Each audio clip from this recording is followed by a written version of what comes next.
Et bienvenue à tous, ici l'image de l'Afrique. Et aujourd'hui, j'aimerais commencer par une phrase qui a été dite par James Joyce dans un livre appelé Ulysse. « L'histoire est un cauchemar dont j'essaye de me réveiller ». Cette histoire dont Ulysse voulait se réveiller, elle est un peu similaire à celle dont nous voulons parler aujourd'hui. C'est une histoire des atrocités, une histoire des génocides. Génocide qui est l'élimination systématique d'une ethnie.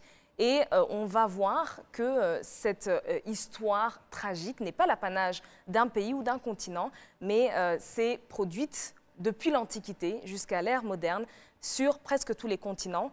Nous en parlons ce soir, donc, et nous parlons du XXe siècle, qui a été nommé par les historiens comme le siècle des génocides. J'ai l'honneur d'avoir deux invités sur le plateau pour nous en parler. D'abord, Daniel Lescornet, vous êtes homme politique français et auteur, vous êtes chimiste de formation. Vous avez été président de la Fédération des mutuelles de France et ancien membre du Conseil économique et social français, du Comité économique et social européen. Vous avez écrit des livres comme L'éloge du social, Le politique, Fin de règne et très récemment, Moi, le dernier Tutsi, avec Charles Habyarimana. Bienvenue à l'émission. Merci, bonsoir. Bonsoir. Nous avons aussi le docteur Jean-François Munyakayanza. Vous êtes historien et professeur à l'Université du Rwanda. Vous êtes un historien et un doctorant de l'Université Paris 1 Sorbonne. Vous avez travaillé pour CIE, qui est devenu aujourd'hui le College of Education, où vous avez enseigné l'histoire en général et en particulier l'histoire des génocides et notamment l'histoire du Rwanda. Et vous enseignez au sein d'une université privée comme doyen de la faculté d'éducation. Et vous enseignez notamment la recherche, la méthodologie de recherche en histoire. Bienvenue à l'émission. Merci, bonsoir. Bonsoir. Alors, je vous en parlais au début, nous allons parler des génocides et du siècle des génocides particulièrement. Commençons par les définitions. Le génocide est un mot qui a été inventé en 1943 par un juriste juif polonais qui était réfugié aux États-Unis, Raphaël Lemkin. Ça vient du grec génos, clan ou groupe, et du latin caedere, qui veut dire tuer. Alors parlons de ce siècle des génocides en images, qui a commencé en 1904, et on vous en parle tout de suite.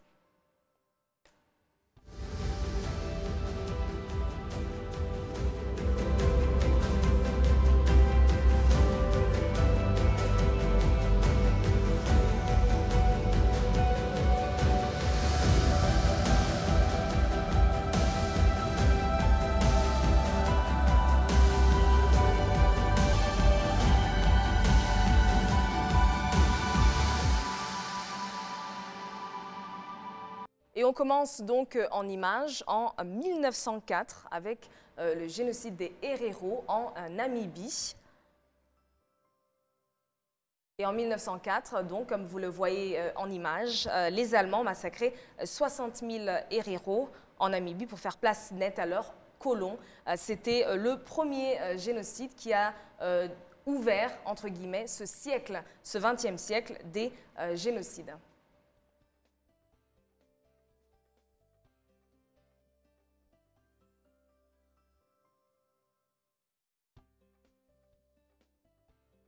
Et on continue en 1915 et en 1916 avec le génocide des Arméniens qui a coûté la vie à plus de 1 300 000 Arméniens, citoyens de l'Empire ottoman. Ça faisait à peu près 2/3 des Arméniens de l'Empire. Et ce caractère systématique de ce génocide en fait l'un des génocides qui, bien sûr, malgré qu'il a été nié par certains gouvernements, ça en fait quand même un génocide qui a été tout à fait clair. On a continué en 1941 jusqu'en 1945. Comme vous le savez, la Shoah a coûté la vie à plus de 6 millions de Juifs qui ont été, à savoir 60% des Juifs en Europe, qui ont été massacrés de manière systématique et dont notamment Auschwitz, le camp d'Auschwitz demeure l'un des douloureux symboles. Et on revient, disons, on termine le siècle de manière encore plus tragique en 1994 où en seulement 3 mois, 100 jours, plus d'1 million de personnes sont mortes assassinées au Rwanda. Les 3/4 de la population Tutsi ou plus un crime qui a été bien sûr minutieusement préparé. Donc on voit cela en images.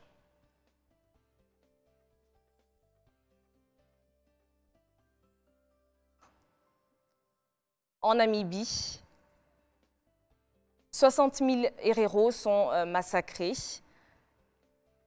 avec pour seul objectif un objectif colonialiste. Ces héréros qui ont essayé notamment de lutter contre ceux qui voulaient les massacrer ont péri, un génocide qui a ouvert cette période sanglante du XXe siècle. Et on passe donc, comme je vous disais, au génocide des Arméniens, 1915-1916.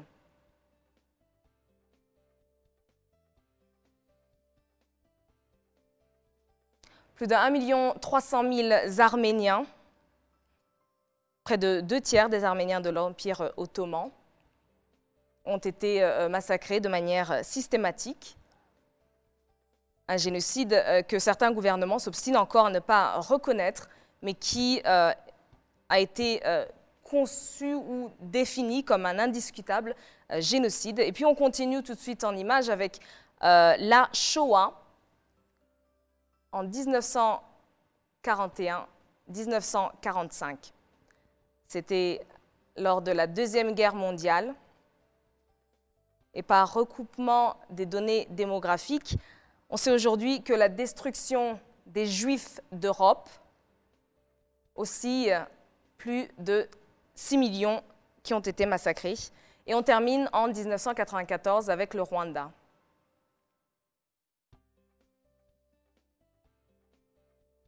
Un génocide minutieusement préparé durant des décennies, attribué à un système colonialiste et encore à de nombreuses puissances, et non seulement, et notamment la responsabilité de la politique française, qui a été jusqu'à maintenant lourdement engagée.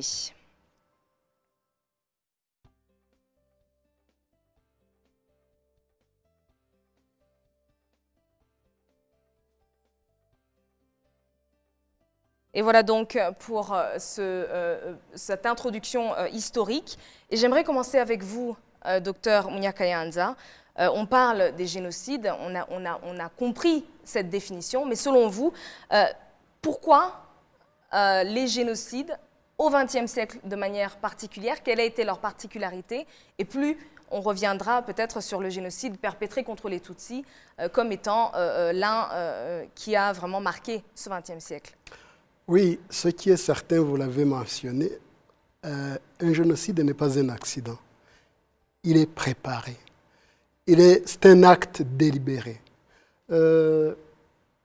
Si vous voyez chez les héros, si vous allez chez les Juifs, chez les Arméniens et même au Rwanda, il y a toujours cet acte de préparation. Et généralement, le génocide est préparé par un État. C'est le fait d'un État, puisque je pense qu'un individu ne peut pas se permettre le luxe d'aller préparer minutieusement un génocide. Et si on regarde bien, on ne sait même pas quand ça commence. Si nous venons par exemple au cas du Rwanda, certains vous diront 1990, après le déclenchement de la guerre de libération. D'autres vous diront 1959 avec ce qu'on a appelé la révolution sociale. Mais quand on y regarde de plus près, ça date de plus longtemps, de l'époque où, justement, vous avez vu là-bas sur les images, comment on a mesuré le nez, les caractéristiques du visage. On a déterminé les traits physiques dans le but d'établir des différences entre les Rwandais. Puisque les Rwandais, depuis longtemps, ne se voyaient pas en ces termes de différenciation de traits physiques. Oui, est très différent, c'est tout à fait normal. Et d'ailleurs, d'une manière générale, il y a des gens qui sont de haute taille, de courte taille, qui sont gros, d'autres qui sont minces, mais ça ne les empêche pas de vivre ensemble. Mais dès le moment où on a commencé à classifier, c'est suivi par inculquer dans chaque groupe un trait qui le différencie d'un autre. Et généralement, c'est sur ces traits que va se constituer les éléments qui permettront de savoir qui doit éliminer qui.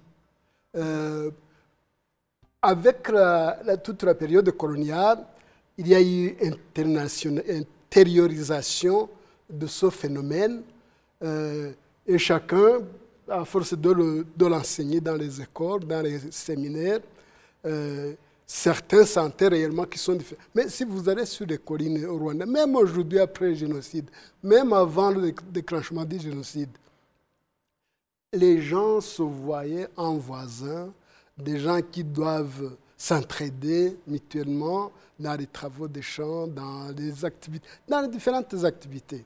Mais avec les enseignements reçus pendant la période coloniale, avec les enseignements reçus durant la Première République, la Deuxième République, ça conduit à un degré où il y a eu un groupe qui se sentait en droit d'éliminer un autre. Revenons peut-être sur peut-être la similarité, parce que le fait que les historiens nomment ce siècle, finalement, le siècle des génocides, c'est qu'il y a peut-être une différence par rapport à ce qui s'est passé depuis l'Antiquité, à l'élimination de certains groupes. La similarité, c'est cette façon de déterminer toujours l'ennemi. Mais les particularités, c'est que, par exemple, si les Héréros et les Allemands sont des peuples différents. Et d'ailleurs, je pense que quand les Allemands éliminaient les Héréros, ne se sentaient pas du tout coupables, puisqu'il n'y avait pas de sentiment. Les Arméniens, les habitants de l'Empire turc, l'Empire ottoman de l'époque, se sentaient différents parce que c'était des musulmans, alors que les Arméniens sont pour la plupart des catholiques. Alors j'aimerais peut-être revenir sur cette question et peut-être parler des similarités, notamment entre la Shoah et le génocide contre les Tutsis. Certains font ce rapprochement parce que c'est finalement l'établissement d'un groupe qui a d'ailleurs des traits assez similaires, entre guillemets, si on voit les traits caractéristiques qui étaient mis en avant pour cette élimination. Quelles sont, selon vous, peut-être ces similarités et encore une fois ces particularités, et notamment dans le cadre du génocide contre les Tutsis? Oui, le professeur l'a dit, les logiques génocidaires sont les mêmes, fondamentalement. Mais il y a effectivement des différences importantes. Et si on prend le génocide des Tutsis au Rwanda, puisque c'est de cela qu'on peut parler le plus, moi je vois trois grandes différences. Premièrement, c'est le génocide le plus proche de nous, le plus contemporain. On dit le XXe siècle, mais c'est le XXIe siècle déjà. Oui. Et c'est le génocide après Auschwitz, après le plus jamais ça, voilà. Après que la communauté internationale a défini une convention internationale pour la prévention, c'est-à-dire après la rupture de la culture, 2000 ans de culture qui se rompent totalement. C'est quand même une différence déjà par rapport aux autres génocides. La deuxième différence, pour moi, elle est liée au fait que c'est un génocide qui n'a pas lieu durant une guerre mondiale. Les grands génocides arméniens, les grands génocides juifs ont lieu durant des guerres mondiales. Ce qui rend la situation très différente du génocide des Tutsis, parce que là, il y a une accessibilité au Rwanda totale. Il n'y a pas de guerre mondiale, on n'est pas l'Allemagne nazie qui occupe... il y a des troupes de l'ONU qui sont présentes. Il y a des pays démocratiques. les yeux rivés, finalement, qui sont présents, hein, pas seulement les yeux rivés, mais qui sont partie prenante. Et l'idée que, dans le fond, les génocides se sont liés à des phénomènes totalitaires, complètement liés à des guerres mondiales, explose, là, littéralement. Donc, c'est une particularité. C'est un génocide qu'on peut arrêter à tout moment. Le génocide des Juifs, bon, il est clair qu'on connaissait dès 1941-1942, les États-Unis, les Alliés connaissaient, mais l'accessibilité était très différente. Le génocide des Arméniens, c'est la guerre de 14-18, là aussi. Mais là, on est dans une situation où, du jour au lendemain, les troupes qui sont présentes, les pays qui sont présents, la communauté internationale peut arrêter le génocide. C'est le premier génocide qu'on peut arrêter à tout moment. Et on ne le fait pas. Deuxième grande différence avec les génocides. Et puis la troisième, vous aviez commencé à l'aborder, c'est effectivement, on désigne un groupe, bon, de même religion, de même culture, de même nationalité. Donc on désigne l'autre de façon totalement arbitraire.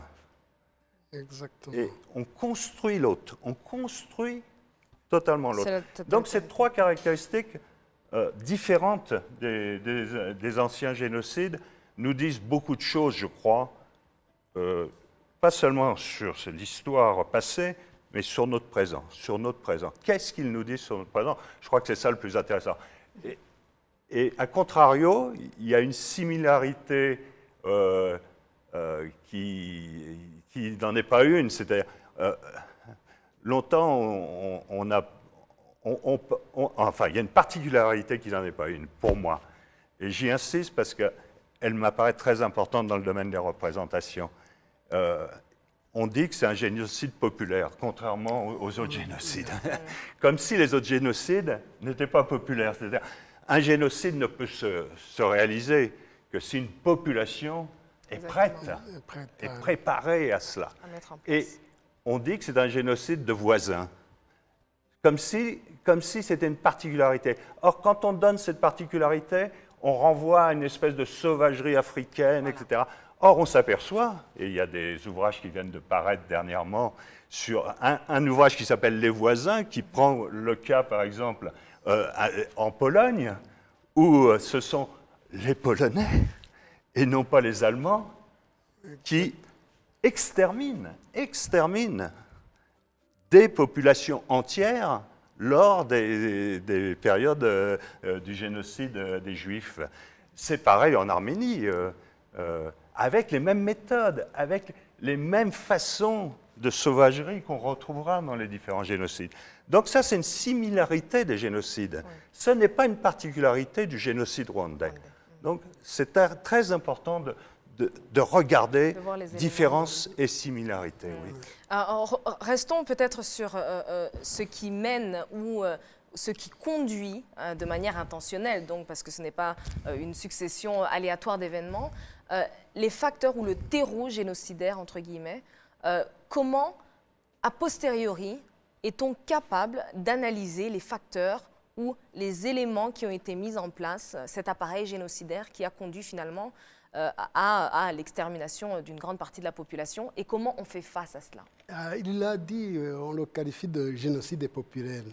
Mais à y regarder de plus près, ce n'est même pas... La population, je ne dis pas qu'elle est innocente, mais elle est conditionnée, elle a été conditionnée, de sorte qu'à un certain moment, elle agit même sans penser. Le conditionnement qui a été, du moins pour le cas du Rwanda, c'est qu'on leur a fait comprendre que ce sont des nostalgiques qui veulent reconquérir le pouvoir, que ce sont des féodaux. On les a en tout petit, en quelque sorte marginalisés, montrant que si ils ont des problèmes, c'est à cause de ce groupe-là, et que le mieux est de s'en débarrasser. Remarquez qu'à un certain moment, on leur a fait miroiter aussi des avantages. Si vous agissez, vous allez gagner, vous allez occuper le terrain, vous allez prendre ces biens, les biens. c'est pas difficile de manipuler, puisque nous l'avons dit au début, c'est le fait d'un gouvernement. Le gouvernement ne peut pas pousser la population à agir ainsi sans leur faire miroiter des merveilles, si vous voulez, en essayant de leur montrer des avantages à se débarrasser de cet ennemi. Alors, lorsqu'on fait face à des crimes ou des atrocités de telle ampleur, le difficile travail vient après. Reconstruire, établir la vérité, remettre en place un système, que ce soit économique, social, politique, qui va à l'encontre de ce qui s'est passé avant. Quels sont peut-être, on voit l'exemple au Rwanda, 25 ans après, beaucoup de choses ont été faites. Quels sont les éléments peut-être qui permettent, juste après d'un événement comme celui-là, de remettre de l'ordre, entre guillemets, et de ramener la vérité en lumière? Oui, là on va vite du génocide au rétablissement, peut-être un peu trop vite, mais là encore, il faut bien voir les différences, parce que je pense au Cambodge, qui n'est pas un génocide à proprement parler, mais qui est quand même l'élimination d'un tiers de la population. Vous voyez qu'au Cambodge... Qui visait les intellectuels. Et qui visait les intellectuels et tous ceux qui ressemblaient à... Là aussi, on désignait, de nouveau, on construisait un groupe, on construisait un groupe. La logique est la même, On s'aperçoit que la reconstruction est très difficile parce qu'il n'y a pas de moment de justice. Il n'y a pas... Je crois que le cas rwandais, puisqu'on reviendra certainement sur le génocide lui-même, sur ses responsabilités, etc. Mais puisque vous posez la question, je crois que l'un des facteurs forts, très forts, vraiment essentiels, c'est ce qui s'est passé avec les Gacaca, avec le fait que le crime n'a pas été impuni. Le crime, pour qu'il y ait une possibilité de réconciliation, il faut absolument qu'il y ait une justice qui passe. Et là, le fait que sur chaque colline, quelles que soient les conditions de Gacaca, qui ne sont pas évidemment la justice telle que les Occidentaux peuvent se la représenter, c'est une justice traditionnelle dont on a défini très bien les termes, ça fait que ce sentiment de justice, que le crime n'est pas impuni, alors que dans certains génocides, le crime est quasiment impuni, il n'y a pas eu de facteur justice.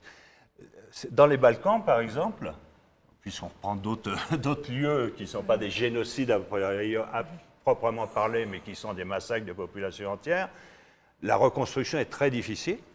Il n'y a pas eu de justice. Il y a eu quelques personnalités qui ont été mises en prison, mais pas de justice, et donc pas de possibilité.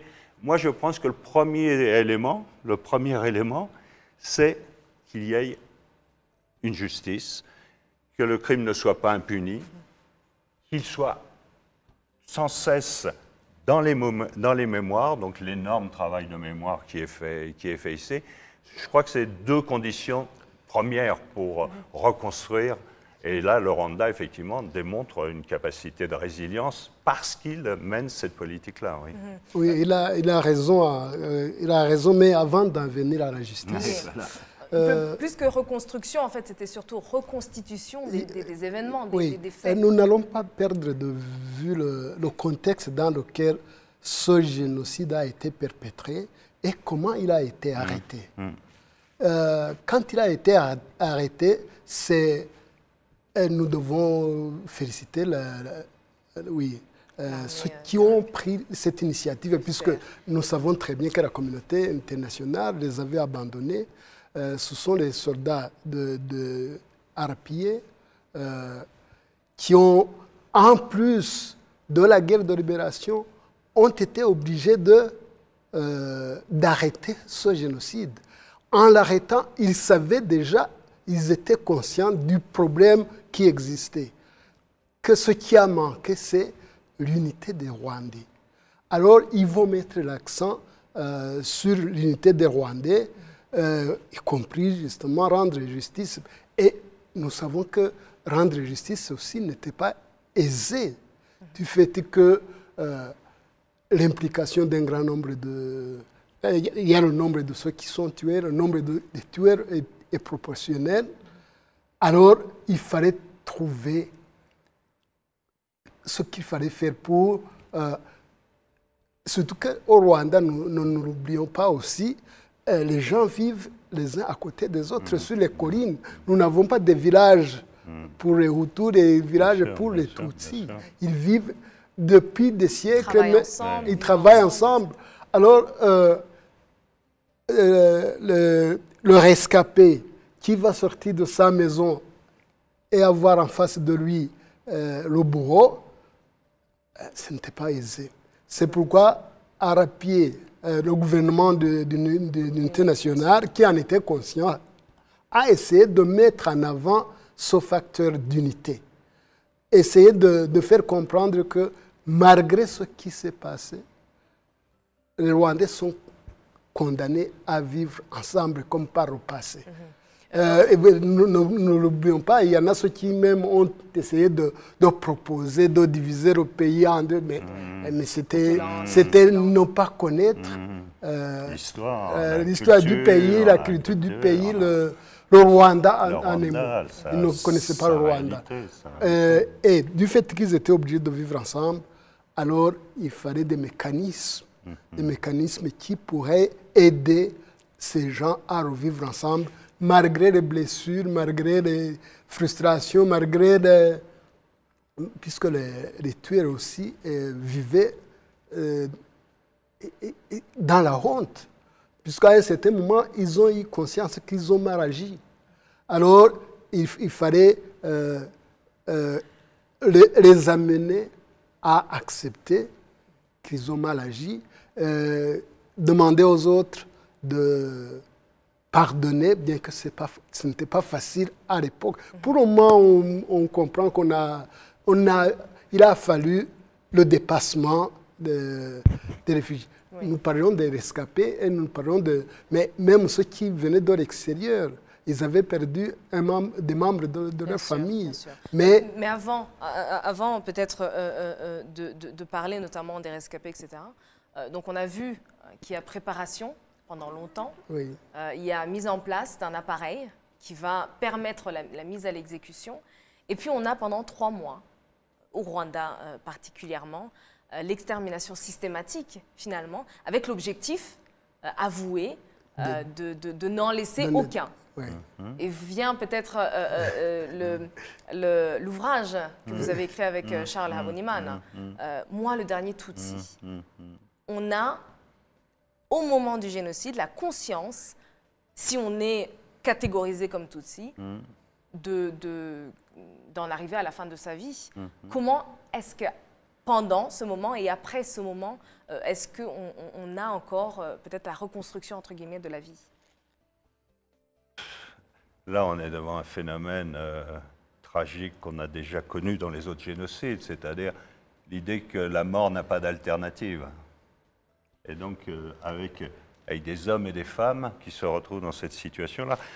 Mais ce qu'il faut dire, c'est qu'il y a eu des alternatives qui étaient dans la résistance aussi. C'est-à-dire, parce que souvent on a dit les Juifs se sont fait tuer comme des moutons, les Rwandais les Tutsis se sont fait tuer comme des moutons. Non, là où les conditions collectives étaient remplies, je pense à Bicécero, qui est quand même un acte qui devrait être gravé au fronton de l'humanité, comme l'est la résistance du ghetto de Varsovie.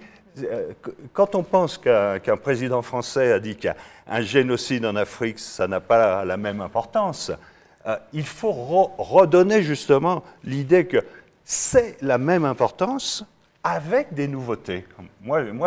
Et de ce point de vue-là, la résistance de Bicécero, elle est du même niveau et même quantitativement beaucoup plus importante encore que le ghetto de Varsovie. Donc les Tutsis, lorsqu'ils ont pu résister, ont résisté. Mais ils se sont fait piéger, y compris par leur propre expérience, des pogroms qui se sont déroulés dans leur histoire, où il y avait des sanctuaires, Ouais, c'est-à-dire, les gens réagissent en fonction de ce qu'ils connaissent, de ce qu'ils savent. Charles me dit, nous, dans les collines de Mayunzwe, c'était un lieu où jamais il n'y a eu de tuerie, même dans les programmes précédents, où pendant 2 semaines, le génocide ne s'est pas abattu sur cette province. Et le père à Charles disait, tout en étant très conscient que c'était la fin des Tutsis, qu'il y avait... que là, non, mes voisins, non, ils ne vont pas. Ils ne vont pas nous tuer. Donc, voilà, c'est dans ces conditions-là qu'a eu lieu là. Et c'est pour ça que j'en reviens un peu sur le regard occidental sur cela, parce que souvent, quand je dis, moi, oui, les Rwandais vivent ensemble aujourd'hui, effectivement, avec des populations dont certaines ont participé au génocide, où les bourreaux peuvent être, et moi, j'ai rencontré la diversité des Rwandais qui vivent aujourd'hui. Alors là, le français, l'occidental dit « Ah, mais nous, on ne pourrait pas. Hein. » Ça redonne l'idée que l'autre est vraiment autre, quoi. Et que nous, non, nous, on ne pourrait pas faire ça. En oubliant d'ailleurs qu'en Allemagne, ils ont vécu avec leurs bourreaux. En France, on a vécu avec les gens qui pourchassaient les Juifs, avec nos propres milices, parce que, désolé, la France, elle l'a reconnu en 1995 seulement, la police, la gendarmerie française, l'État français a participé à l'extermination des Juifs. Oui. Donc, voilà, c'est-à-dire redonner une communauté vraiment internationale, puisqu'on parle de la communauté des nations, justement en montrant que nous sommes les mêmes. Nous sommes les mêmes. Et cela, c'est décisif, parce que si la France, parce que le génocide rwandais, c'est aussi un désastre français, c'est une rupture dans la culture de mon pays. Tant qu'on ne le reconnaît pas, mon pays ne peut pas retrouver ce qui se passe dans ce pays, en France, dont on voit bien les images, etc. C'est une crise qui n'est pas seulement une crise politique, c'est une crise éthique. C'est une crise de positionnement dans le monde. Et tant qu'elle n'accepte pas de voir en face qu'elle a été complice d'un génocide, mais si vous dites ça aux Français, voyez bien, vous les blessez dans leur représentation idéalisée de la France. Si les présidents français peuvent continuer à ne pas faire acte en disant oui, nous portons cette responsabilité, l'État français, l'armée française porte cette responsabilité, c'est que la population française, ce n'est pas seulement un problème politique, c'est un problème de représentation de la population. La population française ne peut pas accepter que son pays a été complice d'un génocide. Donc tout le travail sur les représentations, c'est pour ça que les récits tels que celui de Charles, mais les films, les grandes œuvres littéraires, il faut aller chercher les gens dans leur représentation. Et avec Charles, c'est ce qu'on essaie de faire, mais il faudra d'autres grandes œuvres, parce que vous voyez bien qu'on est là face à un problème culturel, éthique, fondamental. Pour le Rwanda, il le traite à sa façon, il n'attend pas que la France... Dans le fond, il y a un problème français qu'il faut que les Français traitent eux-mêmes. C'est personne d'autre qui va leur régler ce problème-là. Alors, revenons peut-être sur... parce que ce que vous avez fait dans Moi, le dernier Tutsi, c'est vraiment un récit détaillé de ce qui s'est passé dans une des collines du pays, dans un pays qui était en proie tout entier au génocide. Au niveau, et on revient sur le travail de l'historien finalement, c'est important de traiter, disons, les informations, les récits, mais comment est-ce qu'on fait face à ce qui s'est passé au niveau national? Comment est-ce qu'on rend état? Comment est-ce qu'on peut peut-être raconter, entre guillemets, et écrire une histoire de cette envergure? Remarquez une chose, toute personne rescapée du génocide contre les Tutsis a une histoire dans son cœur, une histoire qu'elle ne peut pas oublier. Maintenant, avoir une histoire collective, peut-être, je ne sais pas si ce sera possible, ce sera rassembler les descriptions faites colline par colline. Je pense que on peut se féliciter que les gens commencent à accepter la situation et commencent à témoigner. Chacun raconte ce qu'il a vécu. Il y a un moment où chacun gardait ça dans son cœur. Et évoquer cette période, c'était un calvaire. Maintenant, avec le temps, avec le pays qui se reconstruit, on voit bien que les gens, par-ci, par-là, remarquez que c'est presque similaire. C'est presque semblable. C'est presque semblable. Peut-être la différence, c'est la cruauté d'un organisateur qui met du sien puisque vous savez qu'il rivalisait de se montrer plus actif. Nous connaissons des cas, par exemple, hier soir, je voyais une vidéo quelque part où un témoignage d'un prêtre qui disait que dans la préfecture de Cyangugu, par exemple, ils ont commencé par manger le cœur des victimes. Et à un certain moment, il y en a qui faisaient l'affaire, faisaient des brochettes avec la chair même. C'est atroce. Il y a d'autres qui se permettaient de tuer les enfants, les jetant. Ce sont ces histoires-là qu'on peut, après coup, et je crois que le moment n'est pas encore tout à fait venu, où on pourra rassembler toutes ces littératures, tous ces témoignages, tous ces récits, et peut-être essayer de dégager une particularité du génocide qui s'est perpétré contre les Tutsis du Rwanda. Et justement, ces récits, pour vous, 25 ans après, il n'est pas encore temps de tous les mettre ensemble peut-être. Et pourtant, on a 25 ans après, on a certaines personnes qui commencent peut-être, ou qui ont déjà disparu avec ces récits. Oui.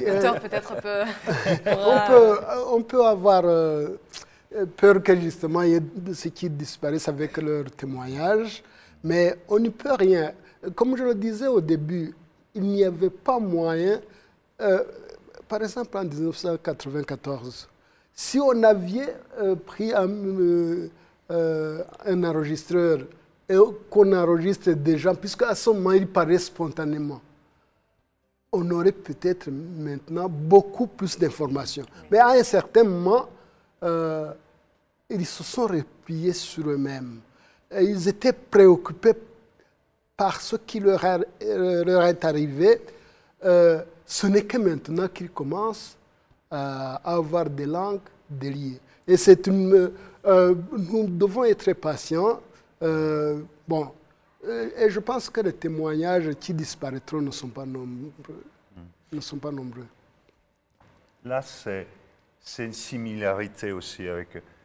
il faut voir que la Shoah, par exemple, les gens qui en sont revenus, qui sont rescapés, moi j'ai une tante qui est revenue d'Auschwitz,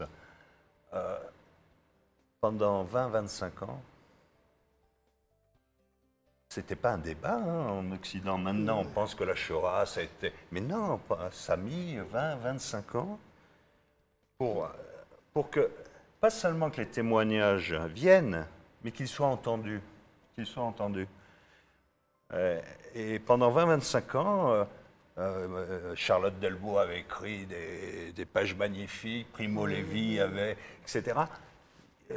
Les ouvrages s'étaient vendus à 1000 exemplaires, 1500 exemplaires, 2000. C'est-à-dire, l'énormité du choc dans la culture est telle que la société doit s'approprier, pas seulement chaque témoin, parce que les témoins peuvent parler, ils parlent dès qu'on rencontre, comme vous l'avez dit, c'est formidable, c'est une histoire singulière à chaque fois, qui a des côtés extraordinaires chaque fois. C'est-à-dire, pour être survivant, il faut avoir passé par des des situations inexplicables. Charles, il aurait dû être mort 30 fois, quoi. Hein, voilà. Donc c'est des situations extraordinaires. Mais il n'y a pas seulement le problème du témoignage, parce que comme on s'attaque à des représentations, c'est faire rentrer aussi dans les œuvres. Et l'un des problèmes peut-être au Rwanda, c'est aussi la réception des témoignages, parce que évidemment, la lecture n'est pas pratiquée de façon... Donc, il va y avoir un basculement aussi au Rwanda, je pense, où la littérature va rentrer aussi au Rwanda. Le cinéma va rentrer au Rwanda. D'ailleurs, il va falloir de grandes œuvres. Je crois que les grandes œuvres sont à venir. Les grandes œuvres qui vont permettre, par exemple, pour la Shoah, tout le monde se rappelle justement de Shoah, de Lanzmann, qui a été vraiment une espèce de moment syncrétique où tout est arrivé. Et pourtant, si vous regardez le film, il n'y a rien de très spectaculaire à voir, etc. Tout est dans l'imagination, dans la représentation, dans les paroles. Donc voilà, je crois qu'on en est là au niveau culturel, au niveau... Mais pour vous, donc, avant de revenir vers vous, écrire sur une histoire, sur les faits, sur ce qui s'est passé en 1994, c'est peut-être non pas uniquement pour guérir d'une certaine manière, mais c'est aussi pour en parler aux autres, ceux qui ne l'ont pas vécu, pour l'expliquer, pour le bouleversement. Pas les persuader, mais le bouleversement est tel. Moi, je pense, c'est pour ça que j'avais mis l'indicateur sur les nouveautés un peu, c'est que le monde qui vient devant nous est un monde qui va subir des stress considérables. On sait le stress écologique, on sait le stress des inégalités sociales qui est en train d'exploser. Donc, c'est un monde propice au génocide, propice au génocide. Et l'affaire, c'est, dans le fond, après la Shoah, qui semblait être le terminus de cette histoire, voilà. On en a un autre. Le terminus, il y a une nouvelle station. Et cette nouvelle station réinterroge, y compris la culture de l'Holocauste. C'est-à-dire, on avait l'impression qu'on était arrivé au summum. D'ailleurs, les Européens, ont beaucoup de mal, y compris avec le génocide des Tutsis, parce que, dans le fond, ils pensent toujours que le summum avait été atteint. Oui. Et que, dans le fond, même dans le mal, ils étaient les premiers, quoi. Hein. Oui. Ça, c'est le complexe de supériorité absolue. Et là, après le terminus, il y a une nouvelle station. Il y a une nouvelle station, et elle dit quelque chose, c'est-à-dire, on va vers des génocides, si on est incapable de penser, pas seulement de témoigner, mais de penser vraiment, de mettre en œuvre, hein, au sens fort du terme, on va vers des génocides où on désignera des groupes humains, ça sera un racisme sans race, quoi. Hein. Et là, la bascule, le génocide des Tutsis, c'est une bascule de ce type. C'est-à-dire, ce seront des groupes humains qu'on jugera... pour une raison ou pour une autre. Ou pour une autre, mais dans des stress terribles. Donc, voilà, il faut penser vraiment... C'est très difficile ce que vous êtes en train de... Enfin, ça devrait faire peur, ce dont vous parlez, parce que finalement, ce Never Again qui avait été affirmé en 1945, avec une matrice de documents, on le sait, cette affirmation du génocide qu'on a par les Nations Unies, notamment depuis 2008, ça ne nous protège pas du tout d'autres actes. Et on a, dans certains pays, en Afrique ou ailleurs, des désignations de ce type. Voilà, la raison pour laquelle vous êtes, on va parler des États-Unis, de l'Europe ou même en Afrique. Donc, on peut s'attendre à d'autres où il faudrait plus pour éviter réellement.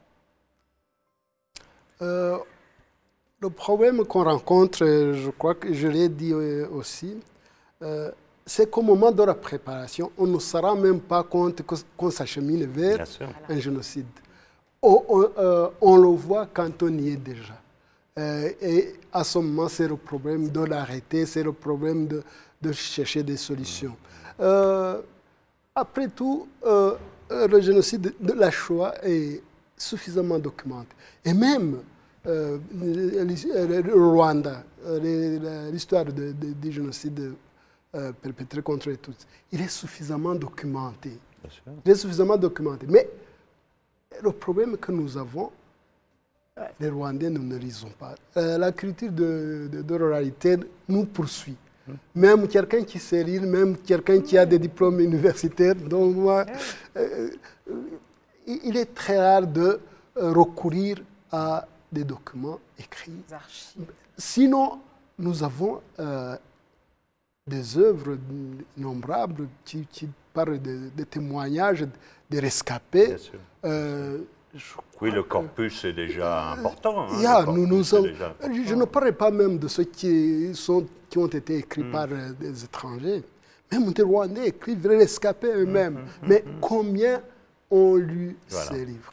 Ils sont là. Et connaissent l'existence. Est-ce que ce sont plutôt des archives ou des œuvres réellement qui sont mises à la portée de tous, etc. Mais moi, je pense... Dans les bibliothèques, ils sont dans les bibliothèques. Ils sont des gens comme...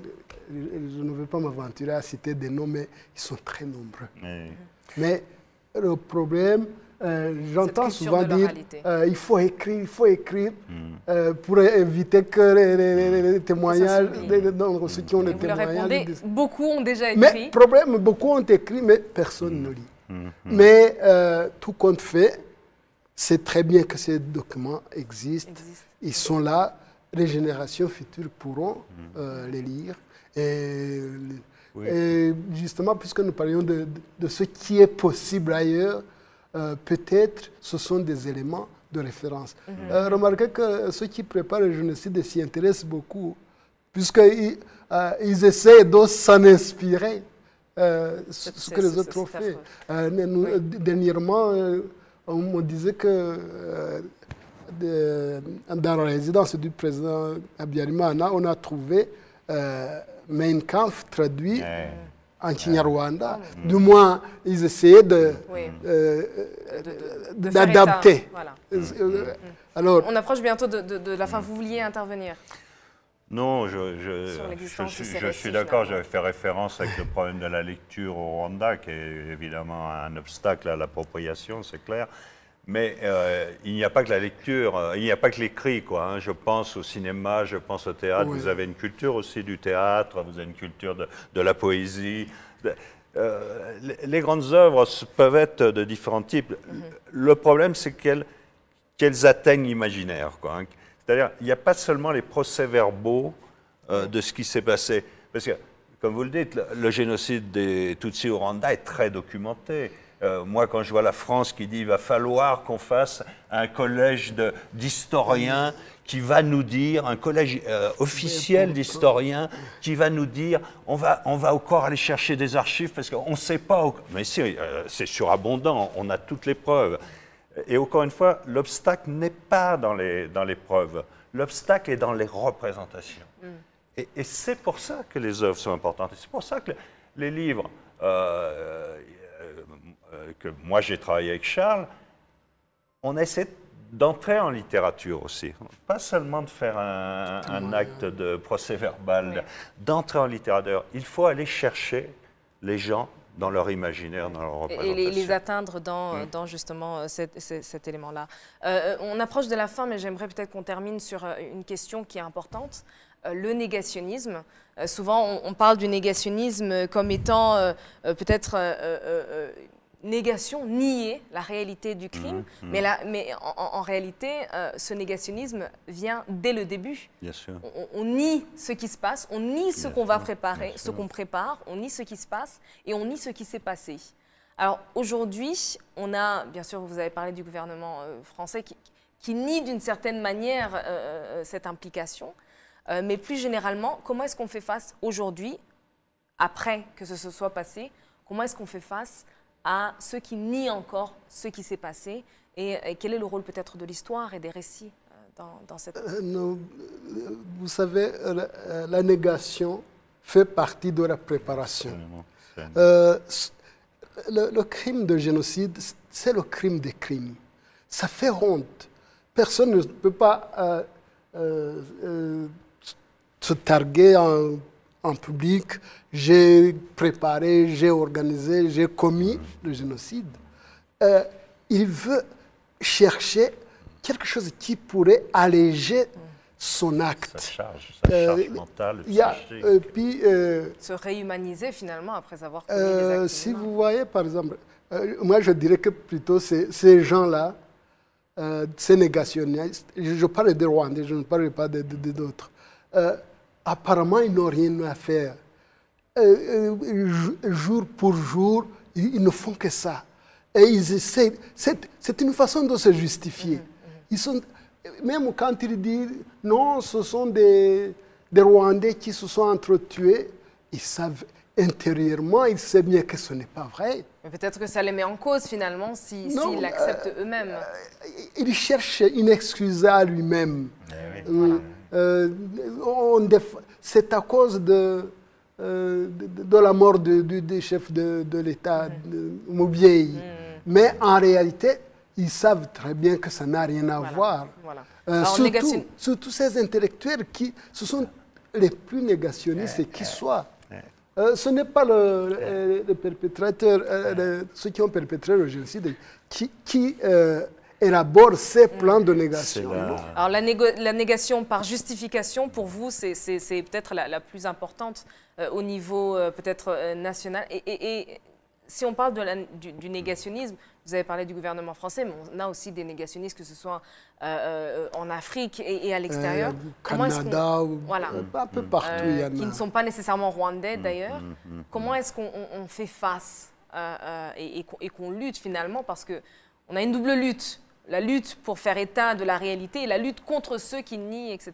Non, l'un des abîmes de la pensée, c'est que, comme vous le soulignez, ceux qui préparent les génocides, ceux qui le nient, sont souvent des gens cultivés, éduqués, parce que souvent on dit l'éducation va résoudre ce problème. Dans le fond, c'est un problème d'éducation. Et là, l'énigme est beaucoup plus profonde dans la culture. C'est souvent justement des intellectuels qui non seulement préparent, mais mettent en œuvre et justifient. Et là réside un problème fondamental qui est justement que l'éducation, vue comme un niveau de culture, enfin, c'est autre chose. C'est une relation à l'autre. C'est la représentation de l'autre qui est en cause. Et souvent, on a vu que ce ne sont pas les populations les plus cultivées qui font face de façon courageuse et parfois héroïque à ces manifestations bestiales qui sont parfois liées à la haute culture. Ce n'est pas aisé de trouver une réponse à cette question. Ce n'est pas aisé, mais par exemple, les Rwandais, ils ont choisi de prêcher par montrer que l'autre façon de vivre est possible. D'où la réconciliation, d'où le vivre ensemble, d'où se focaliser sur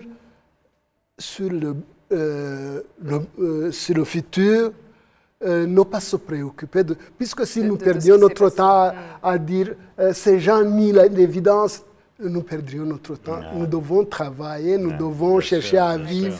Et même, vous avez vu par exemple que malgré qu'ils écrivent des choses incroyables, à un certain moment, ils perdent eux-mêmes.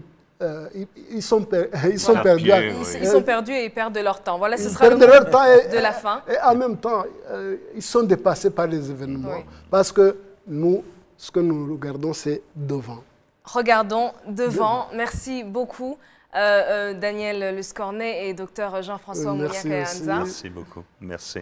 Et j'espère avoir pu, avec nos invités, élaborer un peu, essayer de comprendre, essayer de mettre en lumière finalement les facteurs et les éléments importants non seulement de ce siècle des génocides, mais plus particulièrement du génocide perpétré contre les Tutsis, sa préparation, sa mise en exécution et le travail phénoménal qui a été fait non seulement en l'arrêtant, mais aussi en luttant contre ce qui avait été construit pour que ce génocide puisse se produire. Et comme l'a dit le docteur Mounia Kayanza, aujourd'hui, le plus important, c'est vraiment de regarder de l'avant et bien sûr faire du Never Again, on en a parlé, une réalité.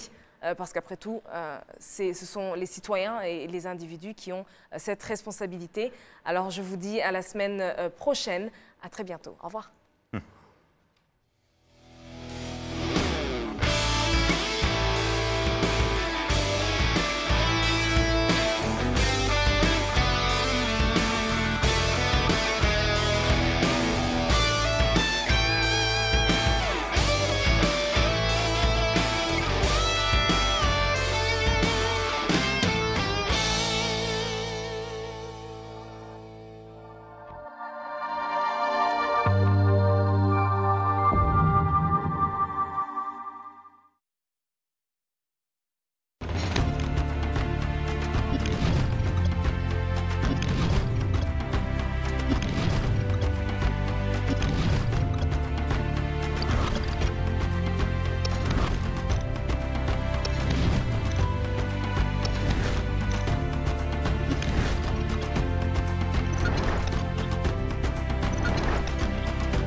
urashaka kumenya impamvu zabyo, urashaka kumenya icyo abayobozi n'abasesenguzi babivugaho. Kurikira ikiganiro sobanukirwa kuri RTV.